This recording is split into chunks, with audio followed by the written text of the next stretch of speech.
Good evening, I'm Lady Nopeingham.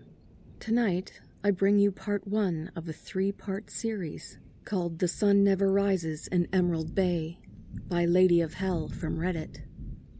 A truly mind-bending tale with tons of twists and turns to keep you on the edge of your seat. This is one crazy ride, friends, so buckle up and enjoy the trip. Please remember to like if you enjoy, and subscribe so that you don't miss parts 2 and 3.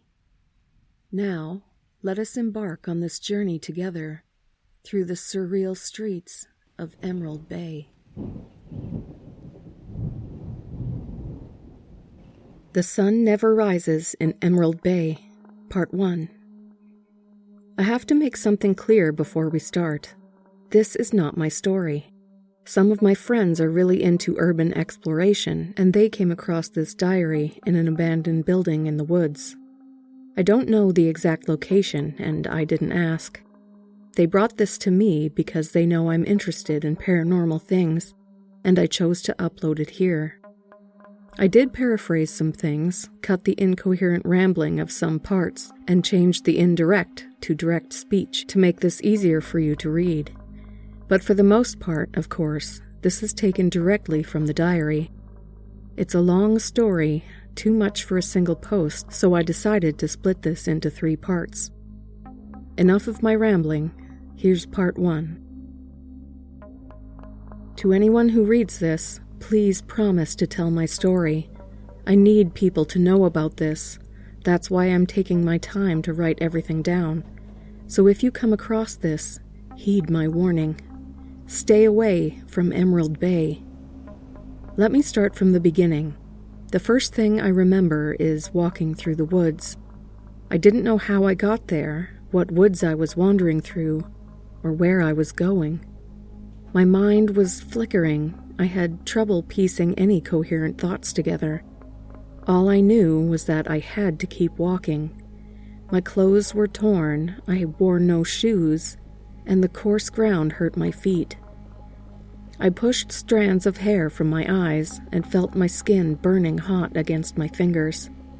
Noises were coming from all around me, cracking twigs and rustling leaves and growling animals. My head was spinning. My vision blurred again and again. I could hardly focus on what was in front of me as I walked. I tripped over roots a few times and stumbled, but never fell. I wouldn't have been able to stand up again if I had fallen. I didn't know where I was going, but I didn't change direction once. The woods were stirring. I felt someone watching me. My whole body hurt. My legs were shaking, and I expected to collapse any moment. The fever was burning right through my body and fried the remains of my brain. I heard owls since my consciousness had come back, and the noise distracted me more than it should. I stumbled again. The ground came dangerously close, but I gripped a nearby tree to stay on my feet. The wood crumbled beneath my hands, and my fingers dug deep into it. I quickly pulled my hand back, and it was covered in a dark liquid now, but I couldn't identify it in the pale moonlight. I looked up and saw an owl sit on the ground in front of me. It turned its head towards me, and its eyes were those of a human, staring at me unblinking. I stood still and watched it while it was watching me. It shook its head. I heard a low growl right behind me, and without thinking, I ignored the bird and started to run. My vision blurred. I saw a faint light between the trees and ran towards it. Hot breath brushed against my back. My feet hurt. I could barely see anything, and my legs were shaking. A gunshot rang through the air. I stumbled. This time, I lost my balance and fell. Colorful dots danced in front of my eyes. The owl sat in front of me again. Its human eyes watched me curiously before my world faded to black. When I woke up again, I lay in a bed. I felt better than before. The dizziness was mostly gone, and so was the pain. My skin wasn't burning anymore. I didn't know for how long I'd slept. but I had dreamt a lot. Incoherent nightmares of lightning and fire, the owl with the human eyes, a woman with long blonde hair, and darkness. Cold, merciless darkness. I sat up and realized that I was inside a wooden house. The interior was sparse, consisting only of a bed, a desk, and 2 chairs, as well as a workbench. Through the windows I could see the darkness outside and wondered if I had slept for a very short or a very long time. Awake, I turned around and saw a man leaning against the wall. Middle-aged, gray hair and a gray beard. He wore a long brown coat, a dark shirt and trousers, and black leather gloves. As he got closer, I saw one of his eyes was blind and surrounded by nasty white scars. I stumbled backwards until my back hit the wall behind the bed, and gripped the blanket tightly as if it could shield me. "Won't hurt you, kid," he said, and stopped a few steps away from the bed. "Thought you were dead, you know." His words ultimately meant nothing, but I had nowhere to run anyways. I let go of the blanket and let the tension leave my body, at least while he stayed at a distance like that. What happened? "Don't know," he shrugged. "Found you out there while hunting, knocked out, burning with fever." "And you just decided to carry me home and let me sleep in your bed?" He shrugged again. "You're not my prey. Couldn't let you freeze out there." Not his prey. The words made my guts twist. I didn't want to think about what he would have done to me if I were his prey. I shivered. "Who the hell are you, anyways?" "Hunter." "Is that your name or your profession?" I then asked. Confusion flashed across his face. His unlike eyes narrowed. "Both," he replied, but it was more question than answer. I decided to drop the matter, since there was still the possibility that I was dealing with an unstable psychopath. He hadn't hurt me while I slept, but he could still snap at any moment. I was still weak, had no idea where I was, but most likely I was stuck with that guy in the middle of the woods at night. Not the place to take risks, for sure. "What do you hunt?" I asked instead.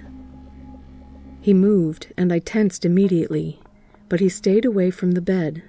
Instead, he walked over to the table and sat down on one of the chairs. My prey. That, of course, did nothing to ease my worries. "Your prey isn't human, right?" "Human?" he repeated and laughed hoarsely. "No, not human." A small knife lay on the desk. He grabbed it and began to sharpen the rusty blade. I didn't like the fact that he was holding a knife now, but at least he was far enough away that I would have time to flee if he decided to attack me with it. He was strange. Either he didn't know what he was hunting, or he didn't want to tell me, but he seemed honest when he stated it wasn't human. At least I wasn't stuck with a cannibal. "You have a name, kid?" The question felt like a punch to the face. I knew I had a name. Of course I had one. Everyone had a name, but I couldn't remember it. I couldn't remember anything. I knew about the forest, my confusion, the fever, but nothing before that. I tried to think, to conjure up any memory, but my mind shattered at the slightest attempt. It hurt. White pain flashed right through my skull. I didn't know who I was. My breath hitched. "Kay," I finally choked out. My name. I knew my name. And everything else was a blur, and I couldn't breathe because I had forgotten everything. All I had was that name and the small vignettes that flashed through my mind, the images of a woman with long blonde hair and warmth. I knew my name. Kayla Chase. I couldn't remember the woman's face. All I remembered was her blonde hair and her warmth, and that I had loved her. My wife? Had I been married? I loved the woman, I was sure about that, but I couldn't remember her name. I had dreamt about her while sweating the fever out. She had worn a wedding dress in the dream, so she was most likely my wife, right? The hunter put his knife down. "Breathe, kid," he told me. I'm trying. I leaned forward, desperately trying to catch my breath. Amnesia. Goddamn amnesia. I tried to think, to remember, but my thoughts were bouncing back and forth. I couldn't reach anything, and it hurt so much. "I'm Kayla Chase," I repeated. Maybe saying things out loud would help. "Got that, kid?" "I'm not talking to you," I snapped, still breathless. Sorry, I need to collect my thoughts." He simply nodded and turned to his knife again. "I'm married," I continued. "There was a car. My wife." The images blurred, but I remembered the sound of a car engine. My wife, still without a face, but smiling. The woods. My wife. She had to be here somewhere. I looked down at my hands and saw the small silver wedding ring with the blue crystal, even though it was no longer on my finger. Lost in the woods, most likely. I knew 3 things. My name was Kayla Chase. I was married, and I had to look for my wife. "Where am I?" I asked the hunter. "My house." I sighed. This wasn't going anywhere. "I mean..." "Listen, kid," he interrupted me. "Don't know. You're in my house in the woods. Can't tell you more." I looked at him. An old man, skinny and sickly pale and dressed in dirty clothes, hunting a prey even he didn't know about. He couldn't tell me anything because he didn't know. Something was so very wrong with this place. Owls had human eyes here. "The thing that followed me, was that your prey?" I asked him. "Don't know." "But you shot it, right?" He shook his head. "Missed."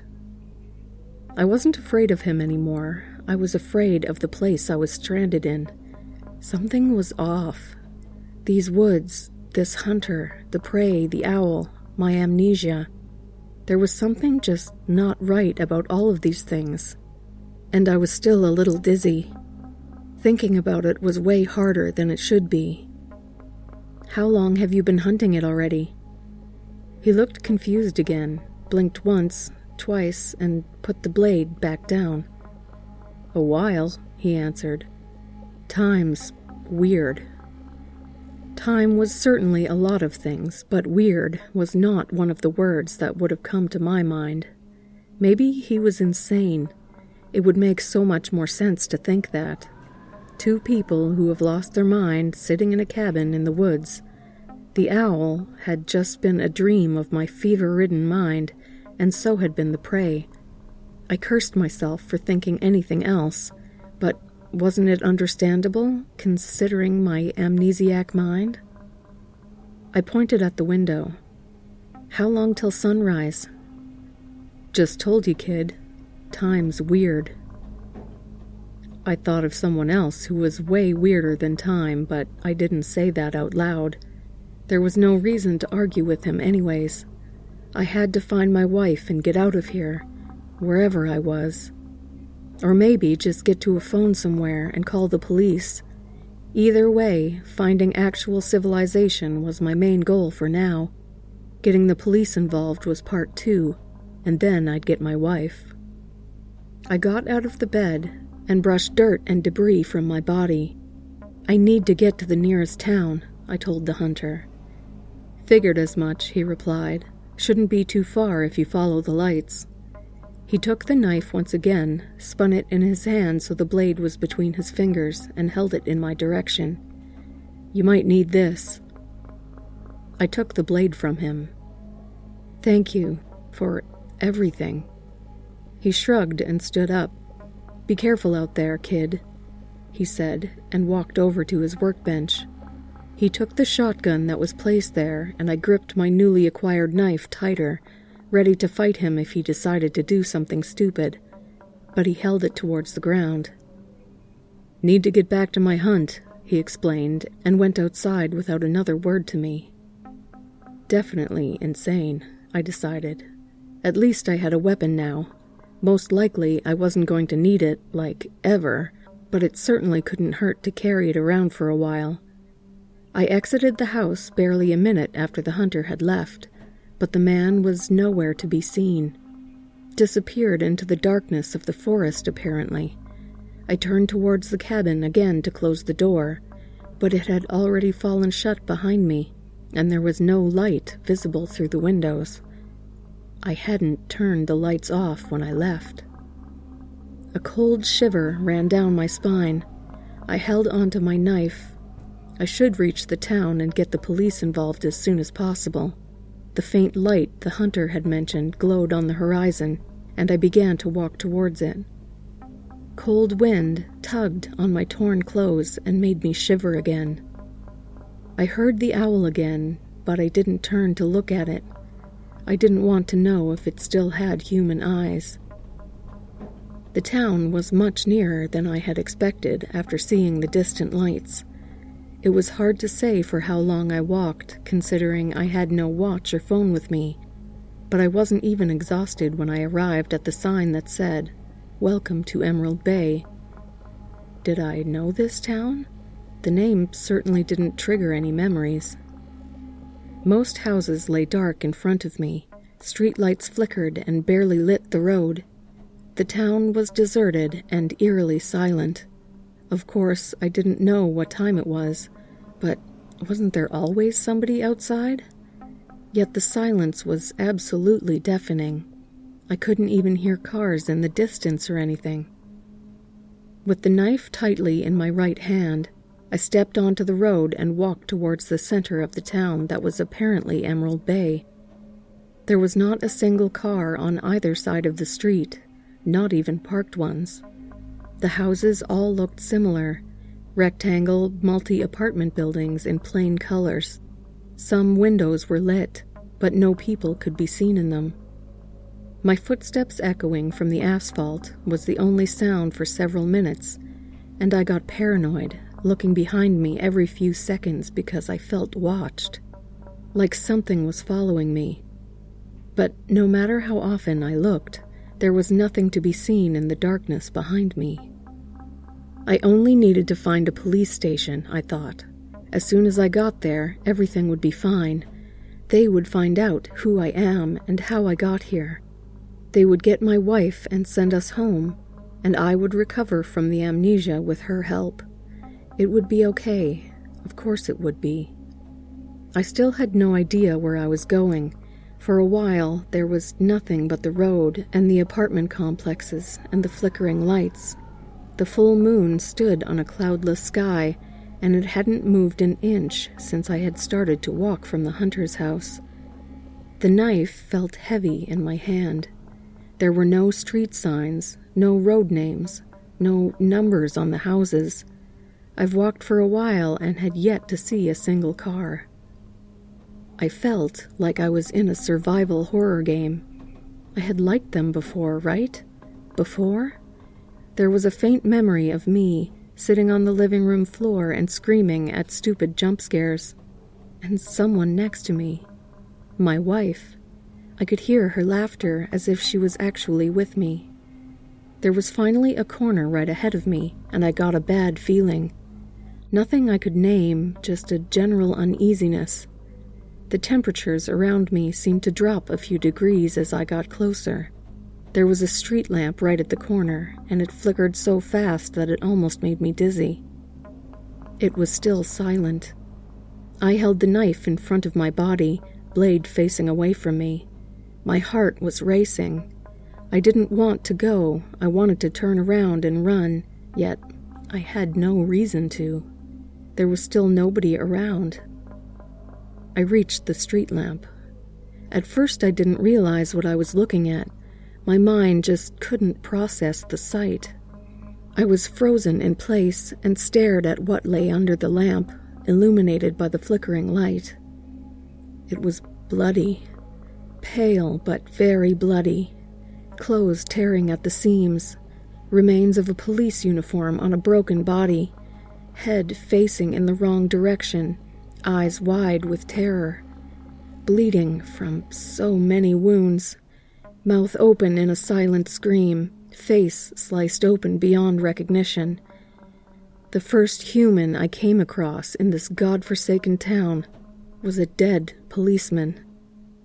I screamed in horror, disrupting the unsettling silence, and fell to my knees, coughed and gagged, and almost threw up as I finally understood that I was looking at a corpse. My body was shaking like crazy. I couldn't tear my eyes away from the horrifying sight, just stared at the backwards-facing head, while not being able to catch my breath. As I finally looked up, I felt my heart stop for a moment. Right in front of me stood a man, a tall man in a light gray suit and a gray hat. I froze in place, unable to move even an inch. The man simply pointed at the corpse. I looked again and realized that the policeman held a gun in his broken hand. As I lifted my head again, the gray-clothed man had disappeared without a trace again, as if he had never existed at all. That's when I covered my face with my hands and started to cry. I was sick to my stomach. This town was cursed, I was sure about that. There was a dead man right in front of me. I didn't know what had killed him, and some sort of ghost had appeared right beside me, and suddenly I was sure I was going to die here. I wouldn't find a police station. Nobody would help me here. The moon still hadn't moved. I cried until I couldn't breathe anymore. My memories were still a blur, hazy and just out of reach, hidden behind locked doors and stone walls. But right between the blurred images and unreachable memories, there were flashes of my wife that were almost clear. Her, in a white dress, smiling at me. "You're perfect, Kayla." Our wedding. Her name was at the tip of my tongue. I shoved my hands into my hair, as if that would somehow assist my thinking. Her name. I knew her name. She was my wife. I loved her. Of course I knew her name. Dia. My eyes fell upon the gun in the corpse's hand again. Dia was here somewhere. I refused to believe that she was dead, not as long as I hadn't seen her body. I still wasn't sure what was going on and how to make sense of any of this. My wife and I had come here together and got separated. I had lost my memory. Now I was in a cursed village in an eternal night. I was trembling. It felt like my body would give in as soon as I tried to move. But I had to. For Dia. I had to find her and get both of us out of town as quickly as possible. I could piece the missing information together when we were safe again. I swallowed my nausea and ripped the gun out of the corpse's stiff hand.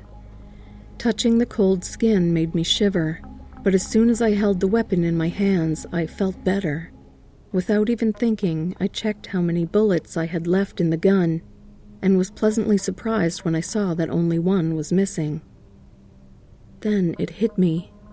How the hell did I know how to handle a gun? My memories showed nothing but fog regarding this. I'd ask Dia about it as soon as I found her, and I didn't allow myself to doubt for a second that I would find her. I put the knife in my pocket and kept the gun in my hands. A vulture landed beside me and looked up. It had the same eyes as the owl, human eyes. I aimed the gun to its head. It blinked, turned towards the corpse, and started picking on the exposed flesh. I lowered the gun again. Wasting a bullet on that thing would be ridiculous.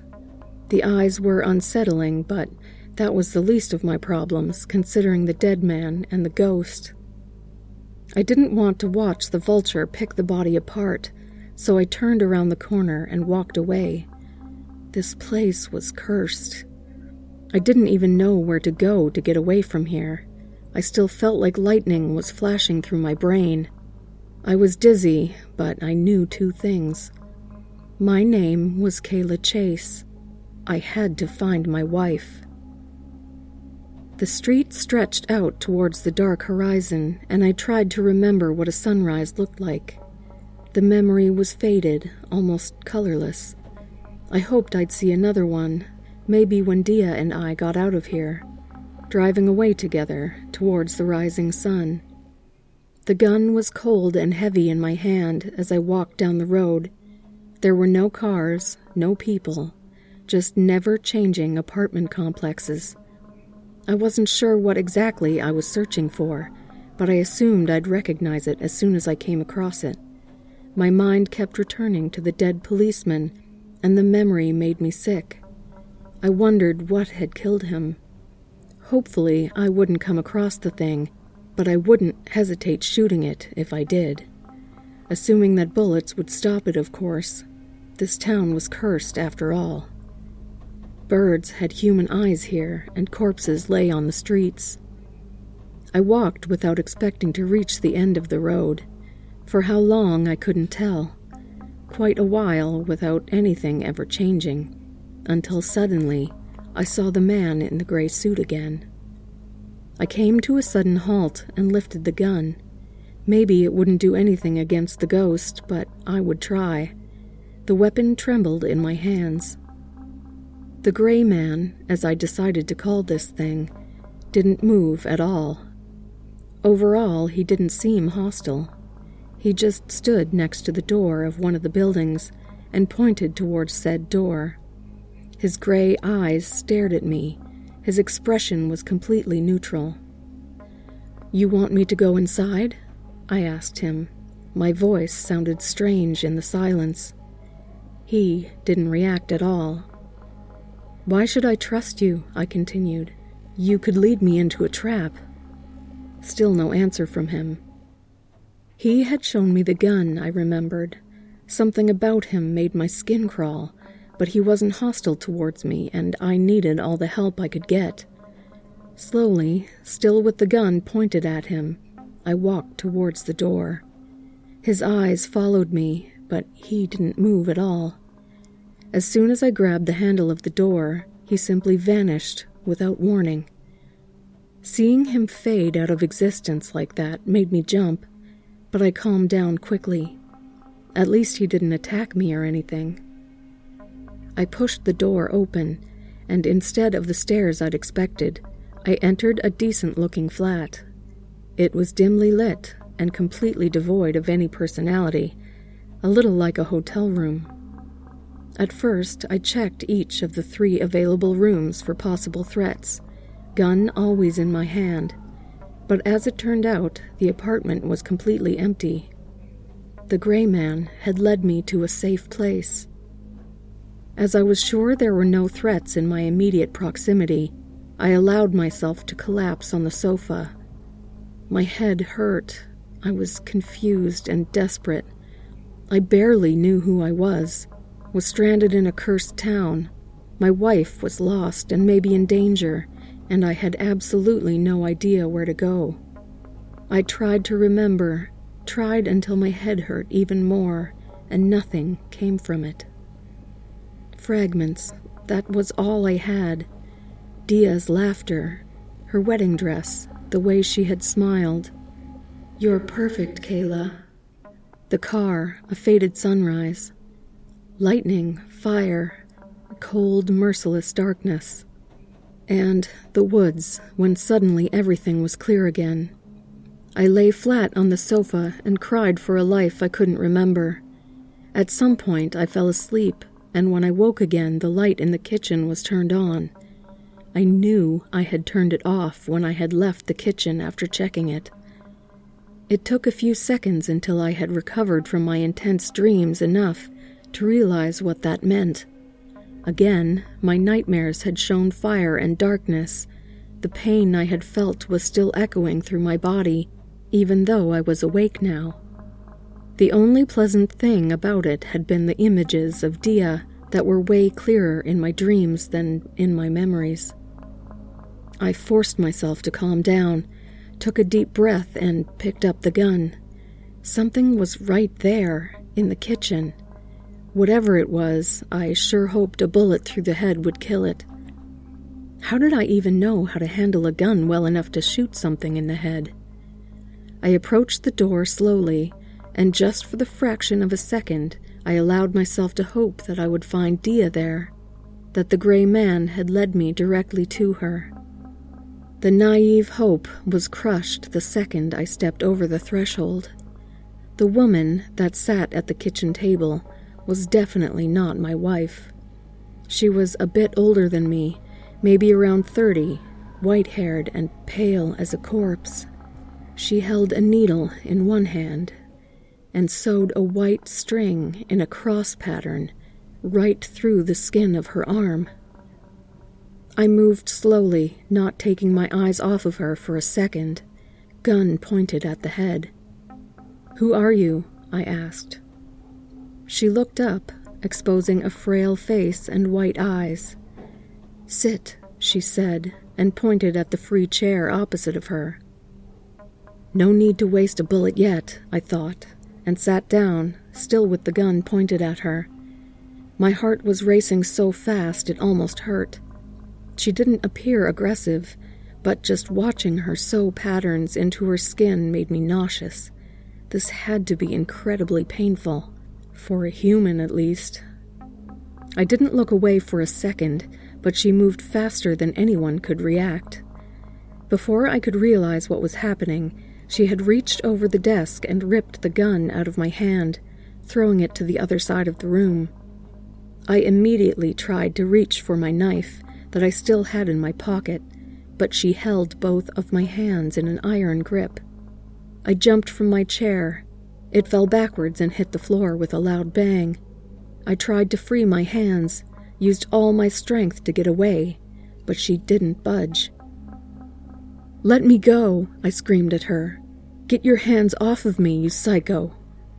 She held both my wrists down with just one hand and picked the needle back up with the other. I should have just shot her when I'd had the chance. "Have you heard the fairy tale of the girl and the dreamer?" she asked, with a serene smile on her lips. "I don't fucking care," I snapped. "Put that needle away right now." She pushed the needle through my skin, and I screamed. Bright, cold pain flashed through my arm. I desperately tried to get free, but the woman was too strong. "Once upon a time, there was a girl who suffered terrible nightmares," she began to tell, absolutely unbothered by my agonized screams. She dreaded every night because she knew she had to return to her horrifying mindscapes. But she had one friend there, someone who stayed by her side and helped her. She called him the Dreamer because he had no name. She began to sew my arms together.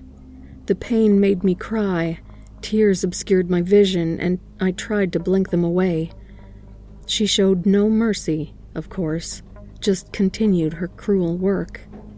The thread was thin like a spider's web, but I wasn't able to rip it apart no matter how hard I tried to push my arms apart. My skin ripped and bled, but the thread was too strong. She was always so scared, but the dreamer promised her that she would wake up and everything would be all right.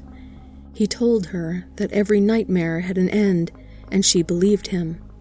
But as the time continued, the dreams became darker and more twisted, and the monsters were cruel. It turned into a hellscape, and she remembered the dreamer's promise. She tried to wake up, but A gunshot rang through the air, and the grip around my wrist suddenly grew limp. I screamed once again, pulled my hands away, and spun around to look at the shooter. My arms were sewn together tightly. I held them in front of my body as if that could shield me from a bullet. In the door stood a rather young man. He wore dark clothes and looked disheveled. Dark brown hair hung unkempt in his face. Dark bags were under his bloodshot eyes, and he had a short beard. In his hands was a gun similar to mine, and he pointed it at me. "You all right?" he asked. "You're human?" I replied instead of an actual answer, mostly because it had to be obvious that I wasn't all right with all these stitches in my arms. He lowered his gun. "Oh, thank God, you're sane. I'm Jack Monroe, and who are you?" "Kayla Chase, Kay." "Nice to meet you, Kay," he said, and put the gun away. "Can I help you with your arms?" I looked back at the girl that had done this to me. She lay dead on the table, a bullet hole right in her forehead. Dark, almost black blood was flowing steadily from the wound and off the table. I turned to Monroe again. "Yes, please." Another human in this God-forsaken nightmare. Maybe things would finally take a turn for the better. I dared to hope for the best again.